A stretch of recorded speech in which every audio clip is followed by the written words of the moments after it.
মানে ধৰা অকণমান দেহা মোৰ অকণ অসুস্থ আছিলে, সেইটো কাৰণে আমাৰ নিজৰে সত্ৰ এয়া শালমামুখ সত্ৰ। ভাবিলোঁ মহাপুৰুষা নাট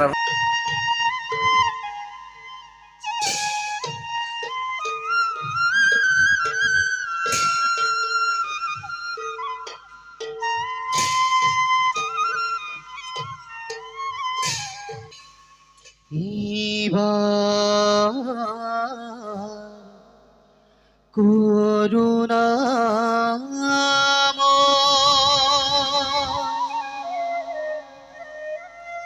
এ হৰি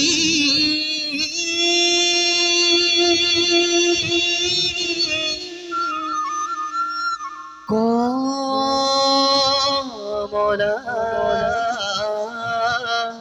পতি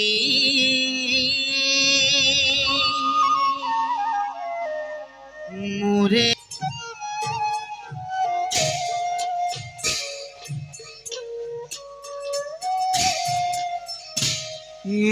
ৰাম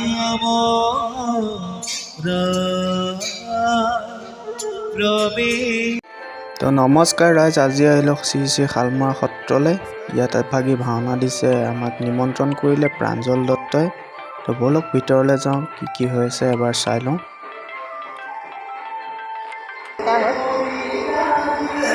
সাউন্ডটো কাৰ হয়? সাউন্ডটো কাৰ হয়? বেন্দা।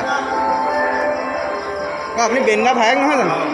মোৰ চিনাকি লাগিলে অথনি, মই কিন্তু ধৰিব নোৱাৰিলোঁ, সেইটো কাৰণে মোক সুধিলোঁ। ৰাইজ, শালমৰা সত্ৰৰ এয়া আসন ভাগ।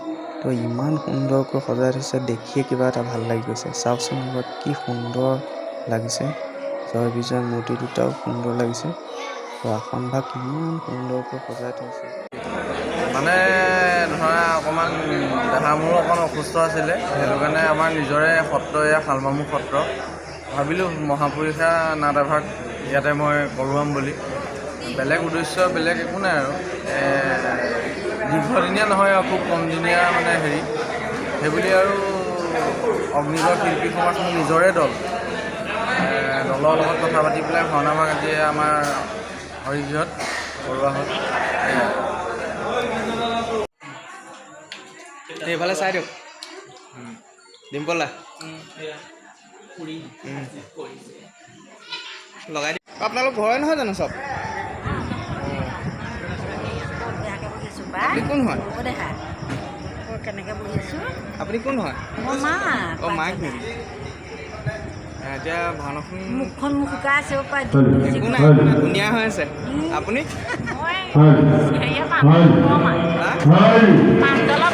বৰমা,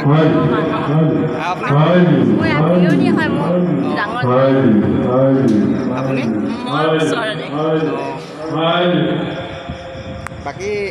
বাকীসকল আহিছে নহয়? লগাই দিছোঁ। এয়া মহাদেৱ, আজি মহাদেৱ বেলেগ এটা ৰূপত আছে দেই। এইফালে এজন একদম চিন্তাতহে বহিছে আৰু। কি গাব কৈ দিয়ক। আজি মৈদানত আৰু আপুনি? মই দুৰ্বাসা আছোঁ। ঠিক আছে, আমাৰ সূত্ৰ আৰম্ভণি হৈ গ'ল আৰু। ডিম্পলকে দেখাই লৈছোঁ ভালকৈ মহা। এই ল'ৰাজনে কি পিন্ধিছে কৈছা? ছোৱালী নেকি? দেখাত ছোৱালী নিচিনা লাগিছে। তোমাৰ নামটো কি বাৰু? বৰ্ণিল ভূঞা। আজি ৰঘুলা। নমস্কাৰ দেই, আৰম্ভ কৰিবলৈ লৈছোঁ আৰু। তাকে ভাওনাখনৰ নাম কৈ দিব।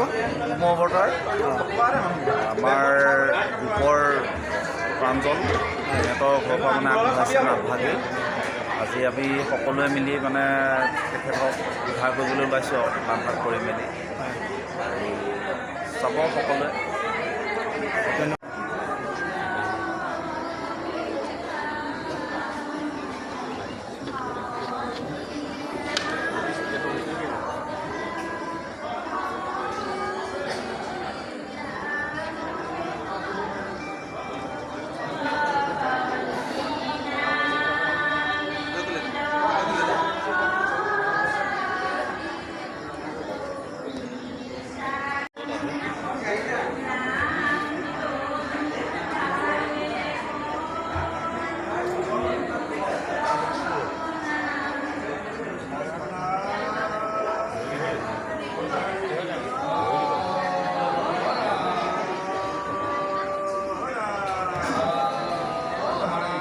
তো ৰাইজ ভাওনাৰ গায়ন বায়ন আৰম্ভ কৰিবলৈ লৈছে। এতিয়া গায়ন বায়ন আৰম্ভ কৰিব অগ্নিগড় শিল্পী সমাজ।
তো ৰাইজ ভিডিঅ'টো ইমানেই আৰু ভাওনাখন চাবলৈ মোৰ দুইটা চেনেলত চাব পাৰিব, ত্ৰিশূল বিজয় আৰু ব্লগাৰ ত্ৰিশূল দুইটাতে আপলোড কৰা হ'ব, তাতে চাব পাৰিব। ধন্যবাদ।